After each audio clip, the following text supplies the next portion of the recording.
أعوذ بالله من الشيطان الرجيم بسم الله الرحمن الرحيم والصلاة والسلام على سيدنا محمد وعلى آله وأصحابه أجمعين والسلام عليكم ورحمة الله وبركاته. Frères et sœurs, assalamu alaikum wa rahmatullahi wa barakatuh. J'espère que vous allez tous et toutes bien, heureux de vous retrouver afin de partager avec vous cette nouvelle et présente vidéo. Alors dans cette présente vidéo, nous allons aborder la deuxième série, la deuxième vidéo concernant le frère Mohamed Bijrafil, si ma mémoire est bonne, si je n'ai pas écorché son nom. Donc dans la première vidéo, nous avons constaté que ce frère avait commis deux ou trois erreurs, pour le moins caractérisées. Bon, bien évidemment, mon intention n'est pas d'étudier toutes ces vidéos, j'ai pas pour ambition ni pour vocation d'étudier toutes ces vidéos. Je voulais simplement souligner un certain nombre d'erreurs, qu'il était à mon sens indispensable de le faire, étant donné la position qu'ils adoptent concernant un certain nombre de sujets, notamment sur le sujet des tarwih. Donc à travers cette démarche, j'aimerais donc attirer l'attention des frères et des sœurs, afin de savoir que, comme le frère lui-même, Mohamed Bijrafil l'a dit, de ne pas écouter n'importe qui, n'importe quoi, n'importe comment. Et moi le premier. Donc il faut toujours être vigilant et prendre les choses au conditionnel et de vérifier la validité, la véracité des propos qui sont diffusés ici et là, et plus particulièrement sur le net. Donc dans cette présente vidéo qui s'intitule le commentaire, c'est un commentaire sur la vidéo qui a pour titre le sunnisme et le chiisme, partie 2 et 3. J'ai relevé deux erreurs caractérisées, et une erreur que je considère comme étant une erreur d'appréciation. Ce n'est pas une erreur théologique au sens propre du terme, cependant c'est à mon sens une erreur grave d'appréciation. Alors pour commencer, je vais vous laisser écouter le premier extrait du moment qui nous intéresse, de la partie que j'ai extrait dans sa vidéo, et on se retrouvera immédiatement après afin d'écouter mon commentaire sur ses propos. Juste une dernière question pour clore le sujet. Qu'est-ce que vous pensez du fait de dire alayhi salam sur la famille du prophète Why not? Je ne vois aucun. Il y a des hadiths du prophète sallam comme ça. Quand tu dis sallallahu alayhi wa ala alihi wa sahbihi wa sallam. Et après, c'est vrai que moi, ça me gêne un peu parce que. Ça me gêne un peu. Je ne vous cacherai pas, mais en effet, alayhi salam, pourquoi pas? Parce que c'est. On n'y peut rien, c'est la famille du prophète sallallahu alayhi wa sallam. Donc je comprends que les gens puissent le dire, mais moi, personnellement, je bloque un peu dessus. Il y a certains savants d'ailleurs qui pensent que ça ne se dit pas, mais bon. Que ça se dit seulement quand le prophète sallallahu alayhi wa sallam est avec. Mais Donc frères et sœurs, comme vous l'avez écouté, nous avons entendu le frère Mohamed Bijrafil, donc suite à la question d'une sœur qui lui posait une question, lui demandait s'il était permis de dire concernant la famille du prophète, Ahl al-Bayt, s'il était permis de dire sur eux la paix. Donc elle lui pose cette question, donc elle lui dit juste une dernière question, est-ce qu'il est permis de dire sur Ahl al-Bayt, comme le font d'ailleurs les chiites, sur eux la paix, sur lui la paix, sur Ali alayhi salam la paix, sur Fatima alayhi salam la paix, etc. etc. Donc à l'écoute de cette question, le frère Mohamed lui répond que je cite mot à mot, donc j'ai pris des notes. Moi ça me gêne, on n'y peut rien, moi je bloque dessus, un savant a dit que ça ne se disait pas. Donc à écouter le frère Mohamed, ça le gêne de dire sur Ali la paix, sur Fatima la paix, et il bloque par rapport à ça, ça lui plaît pas, et il dit qu'un savant a dit que cela ne se faisait pas. Alors que pouvons-nous penser, donc je m'adresse moi bien sûr en tant que sunnite, puisque bon ben si j'étais chiite, j'aborderais pas cette question, en tout cas pas sous cet angle-là. Donc que devons-nous penser nous autres autant que sunnites sur cette question? Est-ce que la réponse du frère Mohamed étant vraie, est-ce qu'il n'est pas autorisé dans l'islam de dire sur lui la paix en concernant l'imam Ali alayhi salam, sur Fatima alayhi salam, sur les enfants d'Ali et de Fatima? Est-ce que l'enseignement entre guillemets sunnite nous l'interdit, ou bien est-ce que cela est autorisé? Donc le frère nous dit que lui ça le gênait, qu'il bloquait, et qu'un savant a dit que cela n'était pas permis. Alors que disent les textes?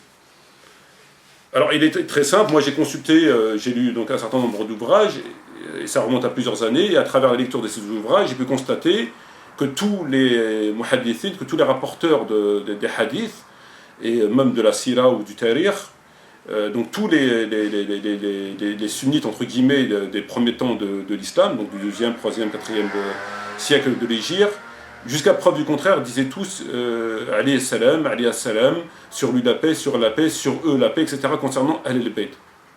Alors, je suis quand même assez stupéfait que les musulmans sunnites se mettent en contradiction avec, encore une fois, leurs propres sources. Puisque, comme je viens de le dire, tous les rapporteurs, jusqu'à preuve du contraire, disaient cette formulation à l'égard de Ahl al-Bayt. Et aujourd'hui, on nous dit, comme on a pu l'entendre à travers les propos, mais il n'est pas le seul à le dire, il y en a beaucoup qui le disent, notamment le savant qui disait que ça ne se disait pas, donc je ne sais pas aussi qui a étudié ce savant pour dire une telle chose, ils sont en contradiction avec leurs propres sources. Alors je ne sais pas si c'est par un manque de savoir, un manque d'études ou un manque de réflexion, en tout cas ils sont en contradiction, donc je ne vais pas vous citer tous je n'ai pas pris un extrait dans tous les livres de hadith pour vous démontrer le bien fondé de mon affirmation. Cependant, j'ai devant moi le Sahih al-Bukhari, j'ai Tabaqat al-Kubra d'Ibn Sa'ad, et j'ai Ansab al-Sharif de al-Balazuri. Donc 3 rapporteurs reconnus mondialement dans le monde sunnite, dans lesquels, à travers la lecture de ces ouvrages, on constate tout simplement qu'ils disent concernant Ali, alayhi salam. Par exemple, je prends le livre Ansab al-Sharif de Balazuri, que vous pouvez trouver en librairie, puis vous pouvez voir la biographie de ce rapporteur afin de ne pas avoir de doute concernant le statut de ce rapporteur. Et je lis par exemple Sallallahu alayhi wa sallam Fatima tazawaja Ali wa ibn Abi Talib alayhuma salam. Donc là il dit alayhuma salam en parlant d'Ali et de Fatima. Donc sur eux la paix. Là il dit concernant Fatima, il dit ala Ali wa Fatima alayhuma salam. Donc il y a plusieurs passages qui sont dans ce livre-là où on note très clairement que Balazuri, lorsqu'il cite Ali ou lorsqu'il cite Fatima ou lorsqu'il cite tous les deux, dit sans absolument aucune gêne et sur eux la paix, sans absolument aucun problème. Si je prends le livre de l'imam Bukhari, donc il m'était important de citer Bukhari parce qu'on peut toujours douter de Balazuri, puisque lorsqu'on n'a pas des connaissances, on peut toujours dire tiens qui c'est ce Balazuri. Donc j'ai le Sahih al-Bukhari qui est ici, voilà, donc Sahih al-Bukhari, et je l'ouvre ici. Donc Kitab al-Fadal al-Sahaba, donc le livre des mérites et des compagnons, et j'ai un texte que j'ai mis en stabilo dans ce passage, et je vois qu'il y a écrit Inna Fatima alayha salam. Fatima sur elle la paix alayha salam. Et il en est de même pour Tabaqat Ibn Sa'ad, et il en est de même pour tous les livres de sources sunnites. Moi j'ai toujours vu dans les livres de sources sunnites cette formulation sur lui la paix, sur elle la paix, sur eux la paix, etc., etc.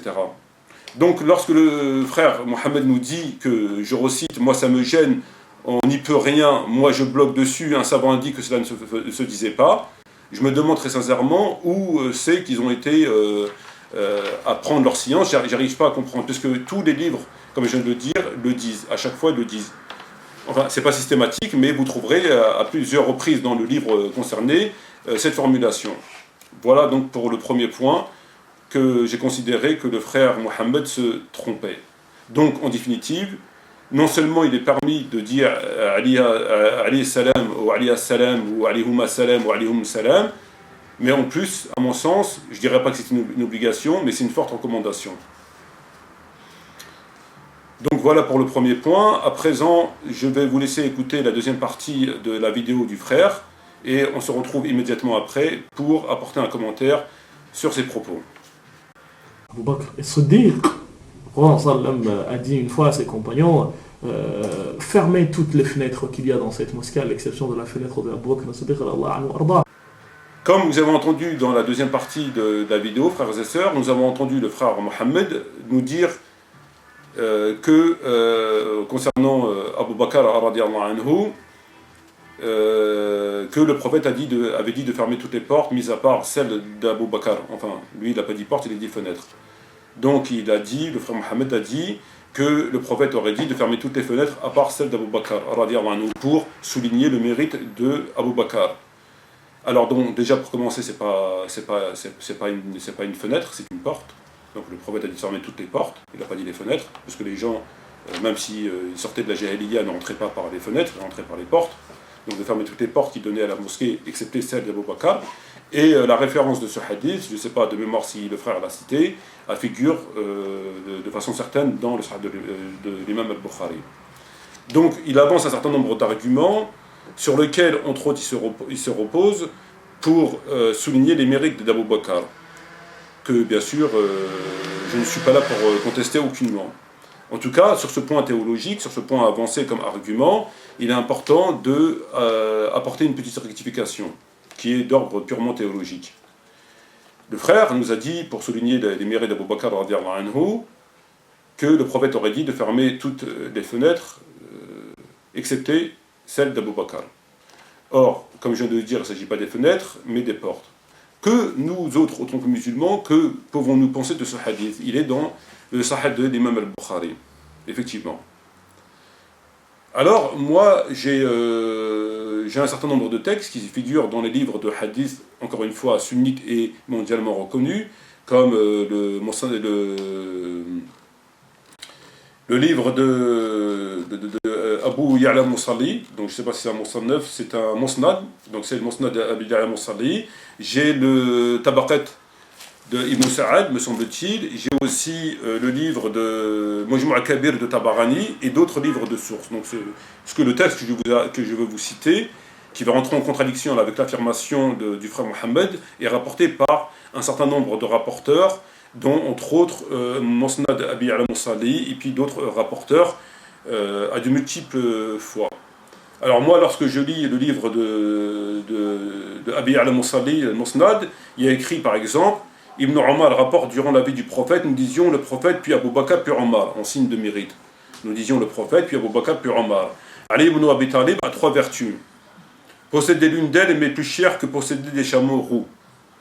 Il a épousé Fatima, elle a enfanté de lui, il a fermé des portes autres que sa porte, donc il a fermé des portes autres que la porte de Ali, et il a été chargé de porter l'étendard le jour de Khaybar. Musnad Abi al-Musalli, volume 5, dans le Kutub al-Almiya. Donc première référence. Nous avons un autre texte, numéro 1511, page 475, qui nous dit la même chose, la même substance. On sortait vers Médina, à l'époque du chameau, on y rencontrait Saad ibn Malik, il dit le prophète, prière et paix sur lui, a ordonné de fermer les grandes portes de la mosquée qui donnaient sur les ruelles et laisser la porte de Ali, que Dieu soit satisfait de lui. Et il y a d'autres hadiths. Donc, en définitive, qu'est-ce qu'on doit retenir de ce que je viens de vous dire là? C'est que le frère nous cite un hadith qui figure dans le Sahih de l'imam Bukhari, nous reconnaissons son existence. Par contre, nous ne reconnaissons pas forcément son authenticité, parce que c'est pas parce qu'il a rapporté dans le Sahih de Bukhari qu'il est authentique. En tout cas, nous avons une contestation qui est sérieuse, puisque nous avons un texte qui est opposé de façon radicale à celui qui est rapporté dans le Sahih de l'imam Bukhari, le Sahih de Bukhari, et qui est rapporté par un certain nombre de rapporteurs, donc Abi al-Musalli, Tabarani et d'autres rapporteurs, qui sont ce texte se répète de façon assez importante. Donc en définitive, qu'est-ce qu'on pourra dire par rapport à ça? Pour être honnête de façon intellectuelle, pour avoir une lecture rigoureuse des textes, pour pouvoir diffuser la science, il est important de respecter le contenu. Or, le frère Mohammed ne le respecte pas. Pourquoi? Puisqu'il nous cite un texte qui figure dans Bukhari, et avec ce texte, il en fait un ijtihad, il en fait une conclusion définitive. En l'occurrence, pour souligner le mérite d'Abu Bakr. Donc on n'est pas là pour parler du mérite d'Abu Bakr, on est là uniquement pour parler du texte, pour voir si on le valide ou on ne le valide pas. Or, il s'avère que ce texte est contesté. Il est contesté par les rapporteurs que je viens de citer et d'autres rapporteurs, qui ne sont pas des moindres. Donc ce n'est pas des savants de ce dernier sexe, c'est des rapporteurs qui sont peut-être pas au même rang que Bukhari compte tenu d'un certain nombre de critères. En tout cas, on ne peut pas les occulter parce qu'ils ne portent pas le titre de Bukhari. Donc ils n'ont pas le label du Sahih de Bukhari. Donc Donc nous avons une opposition qui est très sérieuse, et pour être honnête intellectuellement, pour être honnête de façon théologique, pour pouvoir justement commencer à pouvoir évoquer ce sujet, il est important de prendre en considération les autres textes et de les confronter à celui de l'imam Bukhari et peut-être même à celui de Sahih al-Muslim, et d'essayer de savoir pourquoi ils sont en contradiction radicale, puisque dans Bukhari on dit que le prophète a dit de fermer toutes les portes, mis à part celle d'Abu Bakr, et dans Tabarani et d'autres rapporteurs on dit de fermer toutes les portes, que le prophète aurait dit de fermer toutes les portes, mis à part celle de Ali. Donc nous avons une contradiction fondamentale. Il y a forcément une version qui est fausse. Donc on n'a pas le droit, en tant que théologien, en tant qu'étudiant, de prendre la version qui nous plaît le plus, qui nous arrange le plus, pour X ou Y raison. Or, vraisemblablement, c'est ce que le frère fait. Il a pris la version qui allait dans son sens. À travers cette version, il en a tiré une conclusion. À travers cette conclusion, il a pris une position qui diffuse. Dans ce cas-là, il va falloir que, s'il veut être un peu plus cohérent dans sa démarche théologique, en tout cas un peu plus honnête, qu'il nous dise pourquoi il n'a pas pris les autres versions, et en quoi la version de Bukhari serait plus authentique que celle rapportée par les autres rapporteurs. Donc certains vont dire parce que c'est Bukhari, mais comme on l'a vu à plusieurs reprises, Bukhari, tout n'est pas authentique dans Bukhari, et moins encore, il faut être encore un peu plus vigilant lorsqu'il s'agit de textes à connotation politique, puisque là on sait qu'on rentre dans un conflit entre les mérites, on a bien vu comment des livres ont été dénaturés, notamment celui de l'imam Tabari, et donc lorsque ça touche quelque chose de sensible comme les mérites des compagnons, on sait qu'il y a une espèce de course au mérite, une espèce de concurrence entre telle et telle partie. Donc il est important d'être extrêmement vigilant, plus que si cela concernait un hadith sur l'odo, un hadith sur la zakat, etc. Donc la question, pour terminer ce deuxième point, étant que j'aimerais savoir pourquoi Mohamed Bejrafil prend un hadith qui est dans Bukhari et argumente avec ce hadith, tout en occultant les autres hadiths, et donc on ne les prenait pas en considération, lesquels rapportent que le prophète aura dit de fermer toutes les portes, mis à part celle de Ali. Voilà la question. Donc par quelle démarche théologique, si démarche théologique il y a, donc s'il a étudié, ce que j'en doute fortement, mais en tout cas je pose la question en même temps à tous ceux qui m'écoutent et qui pensent comme ça, sur quelle démarche théologique, intellectuelle, on se permet de prendre la version de Bukhari et on occupe les autres versions, on ne les prend pas en considération. Pourquoi ? Voilà, pourquoi ? Au nom de quel raisonnement théologique ? Donc, j'ai terminé le deuxième point. À présent, nous allons passer au troisième et dernier point. Ce troisième et dernier point, comme je l'ai dit au début de ma vidéo, je le considère comme étant non pas une erreur théologique, mais une erreur d'appréciation. C'est une erreur grave d'appréciation. Nous allons écouter l'extrait du frère et nous allons nous retrouver immédiatement après pour dire en quoi cela est une erreur d'appréciation. Donc écoutons l'extrait et je vous dis à tout de suite. Je ne peux pas accepter que l'on insulte Abu Bakr, c'est-à-dire je ne peux pas accepter que... Et d'ailleurs, il y a certains qui disent que peut-il y avoir de la foi dans la personne qui insulte Abu Bakr et Omar ? C'est une question... Nous avons écouté donc le troisième et dernier extrait de la vidéo du frère, et nous avons pu écouter à travers cet extrait ceci. Donc je répète textuellement ce que le frère a dit, j'ai pris un petit bout de papier pour noter ses propos afin de ne pas les déformer. Donc il dit, ouverture des guillemets, peut-il avoir de la foi dans la personne qui insulterait Abu Bakr et Omar ?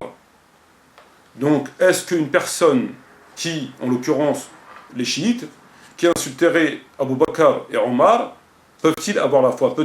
Est-ce que c'est compatible d'avoir la foi et d'insulter Abu Bakr et Omar ? Voilà sa question. Alors moi, j'aimerais lui retourner sa question, à lui ainsi qu'à ceux et celles qui pensent comme lui. Est-ce que on peut avoir la foi et bénir, appeler les bénédictions sur Muawiyah ibn Abu Sufyan, alors que ce dernier a fait ce qu'on sait de façon unanime. Donc est-ce qu'on peut avoir la foi, une foi saine, une foi pure, une foi sincère, une foi conforme au texte, et non pas une foi similaire aux chrétiens ou similaire à ceux qui adorent Dieu mais dans un aveuglement total et qui font tout ce qui est contraire à ce que Dieu attend, mais malheureusement ils sont égarés, donc ils pensent vraiment qu'ils sont dans l'adoration de Dieu.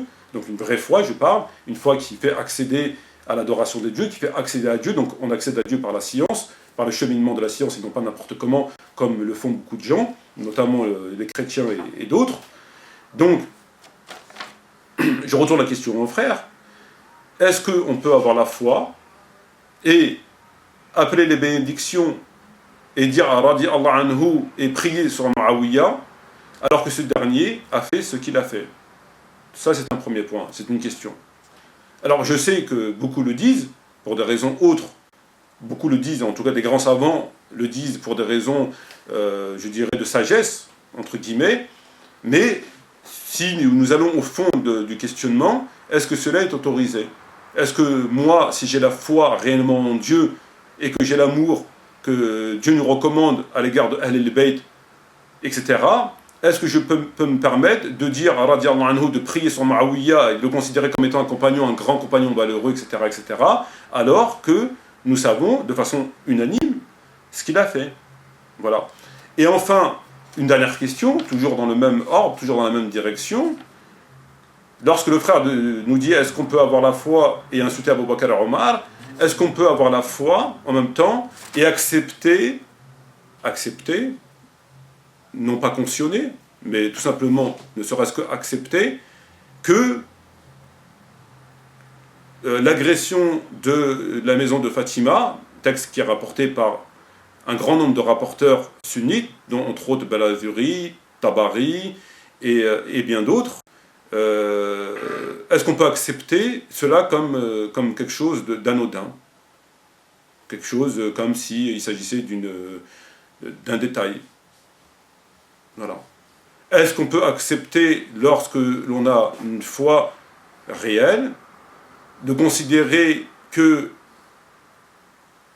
interdire au prophète d'écrire, le jour Yom al-Khamis, donnez-moi de quoi écrire, je vous écrirai un écrit qui vous empêchera de vous égarer après ma mort.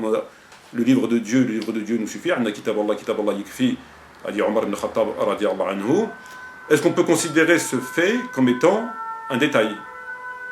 Le fait de s'interposer auprès du prophète mourant et souffrant dans sa demeure, et de l'empêcher d'écrire un écrit qui empêcherait la communauté de s'égarer après sa mort, et de dire que c'est un détail. Est-ce qu'on peut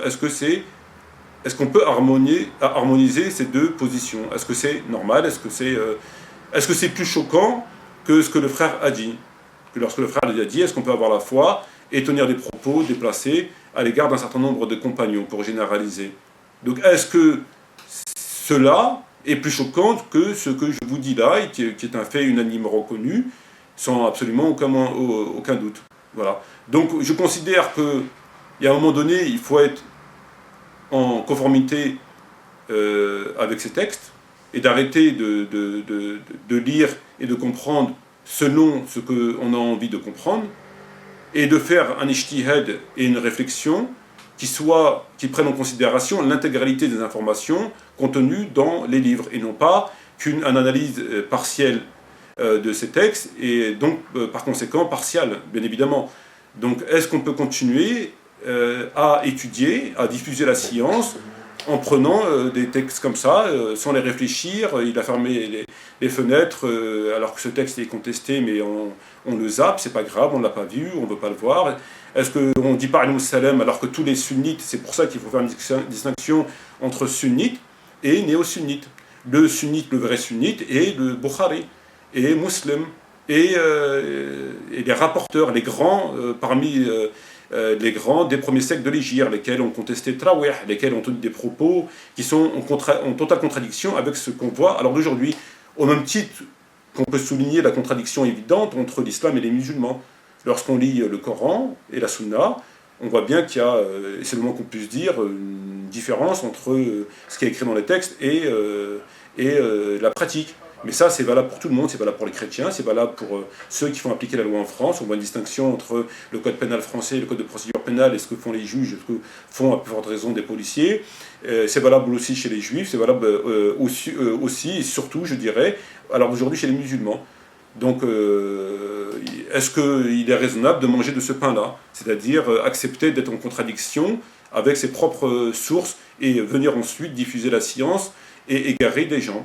Donc nous avons vu ces textes-là, et j'aimerais, pour terminer frères et sœurs, pour revenir au texte concernant les portes, de fermer les portes, mis à part à la porte de Abu Bakr, il y a plusieurs récits sur des faits très importants qui sont contredits. Il n'y a pas que les portes. Il n'y a pas que cette histoire de porte. Et beaucoup ont tendance à occulter ces textes-là, comme ils ont fait pour Tarawih. Lorsqu'ils ont pris le hadith, je crains que pour vous ce soit une obligation, mais ils font mine de ne pas voir le hadith qui dit « priez aux gens de votre... » Ça, ils n'ont pas vu. Quand ils écrivent des livres, quand ils font des textes sur Internet, ils ne le citent pas. Parce que s'ils venaient à le citer, ils ne pourraient plus apporter de commentaires, en tout cas des commentaires qui vont à l'encontre de la conclusion qui se sont proposés, qui se sont imposés de donner. Parce qu'avant même qu'ils écrivent des textes, avant même qu'ils commencent un débat, avant même qu'ils commencent à ouvrir la bouche, avant même qu'ils commencent à prendre le stylo, c'est très simple, ils savent déjà où ils vont aller. Avant même qu'ils prennent un livre, ils savent déjà où ils vont aller. Donc c'est truqué tout ça. C'est comme des juges qui viennent pour donner un verdict. Avant même qu'ils arrivent à s'installer dans la salle, sur leur siège pour donner le verdict, ils ont déjà tout manigancé entre eux, avant même d'avoir écouté les différentes parties, etc. etc. Donc c'est exactement la même chose. Donc sur le fait des portes, il y a beaucoup de choses qui sont contredites dans des livres de rapporteurs, et des rapporteurs de la première heure et de la première catégorie, c'est pas de la deuxième ou troisième catégorie, ou des gens sur qui on peut jeter une certaine suspicion. Pour terminer, vous avez un exemple dans la mort du prophète, entre quelles mains le prophète Mohammed est mort. Donc il a rapporté Timon Aymon d'un certain nombre de sahih qui serait mort entre les mains de Aïcha radiallahu anha, donc elle le dit, entre autres Timon Aymon dans Bukhari, etc. Et donc ceux qui vont écrire, qui vont faire des vidéos, qui vont débattre, ou qui vont donner des cours à des gens relativement novices, vont leur dire que le prophète est mort conformément au texte de Bukhari, Muslim et d'autres rapporteurs, entre les mains de Aïcha radiallahu anha, conformément au texte de Bukhari. Or, ce texte est aussi contredit. Il est contredit entre autres dans le livre de Tabaqat al-Kubra d'Ibn Sa'ad. Donc je ne sais pas si j'ai pris le soin, avant de débarrer ma petite vidéo, de vous citer, mais je pense que oui. Voilà, donc je vous montre la couverture du livre, donc Tabaqat de Kubra d'Ibn Sa'ad, donc une très grande référence dans l'islam sunnite, et à l'intérieur de ce livre-là, vous avez 1, 2, 3, 4, 5, 6, 7, 8, 9, il y a 9 textes dans ce livre-là qui disent que le prophète est mort entre les mains de Aïcha, radiyallahu anha. Et vous avez 1, 2, 3, et vous avez 4 textes qui disent qu'il est mort entre les mains de Ali, alayhi salam. Donc les textes qui sont là, ils sont stabilo, vous voyez bien. Vous pouvez acheter le livre, il est là. Donc Tabaqat al-Kubra ibn Sa'ad al-Kutub al-Alimiyya, il n'y a aucun problème, volume 2. Donc Ibn Sa'ad, il a rapporté la version qui affirmait que le prophète est mort entre les mains de Aïcha, radiyallahu anha, et il a aussi rapporté la version selon laquelle il serait mort entre les mains de Ali alayhi salam. Alors on peut se poser la question, pourquoi Ibn Sa'ad rapporte des textes contradictoires? Parce que là, il n'y a pas de variante, il ne s'agit pas d'une variante ou d'une abrogation, parce que le prophète n'est pas mort 2 fois, enfin jusqu'à preuve du contraire. Je ne serais pas étonné que certains viennent me dire si le prophète est mort 2 fois, parce que j'entends des choses du même niveau, et parfois un peu plus haut. Bref, donc, dans Ibn Sa'ad, ce dernier nous rapporte 2 récits contradictoires. Alors Ibn Sa'ad n'est pas contradictoire. Ibn Sa'ad, lorsqu'il nous rapporte ce récit, il n'est pas contradictoire, il a vu la contradiction. Lorsqu'il a écrit son livre, il a vu la contradiction. Elle ne va pas échapper. Cependant, il a probablement estimé que, étant dans l'impossibilité de choisir une version sur une autre, de donner la primauté sur une version sur une autre, donc il ne savait pas laquelle des 2 versions était authentique, à mon sens, il a préféré mettre les 2 versions pour éviter de tomber dans l'erreur. Alors maintenant, ce que font beaucoup, c'est qu'ils vont prendre la version qui les arrange, et vous dire, c'est rapporté dans Tabaqat al-Kubra, dans Bukhari, que le prophète est mort entre les mains de Aïcha, alors que ce texte est encore une fois contesté, comme on a pu voir pour les portes. Voilà. Donc moi, ce que j'aimerais dire pour terminer cette vidéo, j'aimerais dire tout simplement aux frères et aux sœurs d'être un peu plus vigoureux dans la recherche de la science, et à plus forte raison dans sa diffusion, puisque nous avons vu qu'il y a des erreurs qui étaient diffusées, et c'est des erreurs pour le moins élémentaires. Il ne faut pas sortir d'Al-Azhar pour savoir faire ça, au même titre qu'il ne faut pas être cuisinier pour faire un œuf. Si je me trompe, cher, c'est bien ça. Donc évitez allez lire, ouvrez les livres, renseignez-vous avant de commencer à donner des cours et de propager ce qui n'est pas exact. Ça ne veut pas dire que c'est forcément faux, mais en tout cas, c'est contredit. Donc, avant de diffuser une version, levez la contradiction et dites pourquoi vous avez et comment vous avez levé la contradiction, afin que nous pouvons, nous, à notre tour, vous écouter et accepter votre version sur les autres versions et que nous puissions dire à notre tour, cette version est la bonne parce que ceci et parce que cela. Sur ce, frères et sœurs, je vous dis bon Ramadan. J'espère à très bientôt, Inch'Allah, pour une prochaine vidéo. Je vous dis shukran jaziran wa salam alaikum wa rahmatullahi wa barakatuh. Et à bientôt, Inch'Allah, pour une prochaine vidéo.